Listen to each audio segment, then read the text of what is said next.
Assalamualaikum warahmatullahi wabarakatuh. Puji syukur kita ucapkan kepada Allah yang telah memberikan kita kesehatan sehingga kita bisa beraktivitas hari ini dan bisa menyelesaikan PPT kita. Yang saya hormati, dosen pengampu sejarah matematika, Ibu Helmadra MSI, dan yang saya banggakan teman-teman yang menyaksikan presentasi saya. Baiklah, sebelum memulai presentasi saya, perkenankan saya untuk memperkenalkan diri terlebih dahulu. Nama saya adalah Iva Prastika, NIM 200300112 dari Prodi Matematika NK. Baiklah, judul bahasan kita pada pertemuan kali ini yaitu matematikawan Gottfried Wilhelm Leibniz.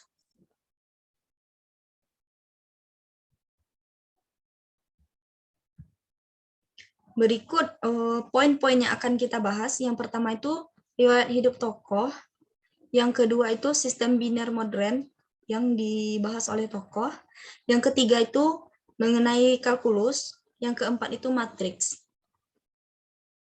Baiklah, masuklah kita kepada riwayat hidup tokoh.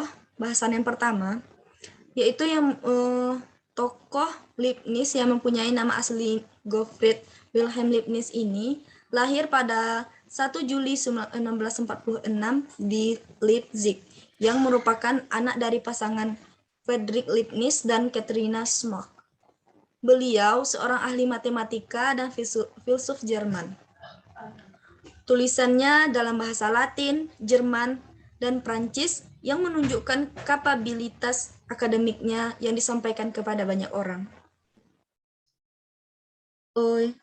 Selanjutnya, pembahasan yang kedua itu mengenai sistem biner modern, di mana Bapak Leibniz ini menemukan yang modern biner system yang menggunakan simbol 0 dan 1 untuk mengikuti angka dan pernyataan logis. Yang di mana sistem biner modern itu tersendiri merupakan bagian integral dari fungsi dan operasi komputer. Meskipun Leibniz menemukan sistem ini beberapa abad sebelum penemuan modern pertama komputer, perlu dicatat juga bahwa Leibniz yang diakui dalam makalah beliau yang memperkenalkan sistem binernya. Selanjutnya itu bahasanya tentang kalkulus. Bapak Leibniz ini mengembangkan teori lengkap kalkulus integral dan diferensial secara independen dari Newton dan merupakan yang pertama mempublikasikan tentang subjek pada tahun 1684 sebagai lawan Newton hingga tahun 1693. Meskipun kedua pemikir tampaknya telah mengembangkan ide-ide mereka pada saat Royal Society of London, yang presidennya pada waktu itu adalah Newton, sehingga dia memutuskan siapa yang mengembangkan kalkulus pertama, sehingga mereka memberikan penghargaan itu dari kalkulus ke Newton.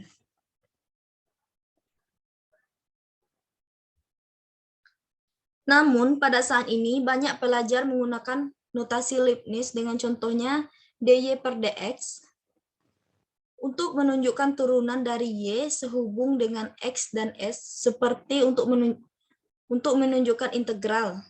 Newton di sisi lain menempatkan titik di atas variabel. Yang keempat itu mengenai matriks.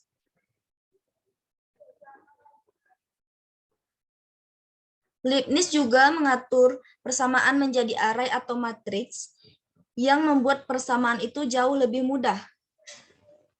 Metode serupa pertama kali ditemukan oleh ahli matematikawan Cina bertahun-tahun sebelumnya, tetapi telah ditinggalkan. Karya lain dari Leibniz ini yang pertama itu Arithmetique Binais pada tahun 1703. Yang kedua itu menemukan mesin hitung dengan nama roda Leibniz. Meskipun mesin ini tidak praktis karena kegagalan teknis, beliau meletakkan dasar untuk kalkulator mekanik pertama yang dipancarkan 150 tahun kemudian. Yang ketiga itu Leibniz adalah yang pertama menggunakan istilah situs analisis, yaitu analisis posisi. Sekian dari presentasi saya. Jika ada kesalahan kata atau penyampaian yang kurang jelas, saya minta maaf. Assalamualaikum warahmatullahi wabarakatuh.